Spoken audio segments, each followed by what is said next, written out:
హెచ్సియూలో జరుగుతున్న పోరాటం గురించి అందరికీ తెలుసు.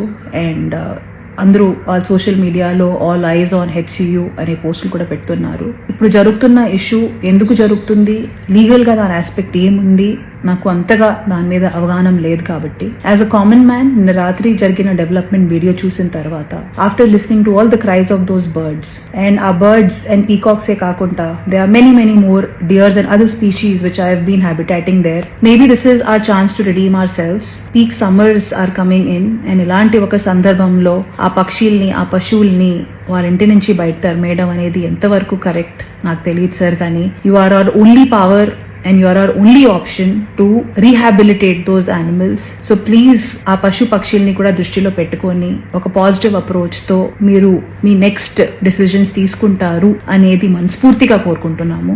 ఈ విషయం ఈ మ్యాటర్ మా గవర్నమెంట్ కి తెలుస్తుంది అండ్ తెలిసి వాళ్ళు ఈ పశు పక్షుల్ని కూడా వాళ్ళ దృష్టిలో పెట్టుకొని వాటిని రీహాబిలిటేట్ చేసి అప్పుడు వాళ్ళు నెక్స్ట్ మూవ్ చేస్తారు అనేది కోరుకుంటున్నాము.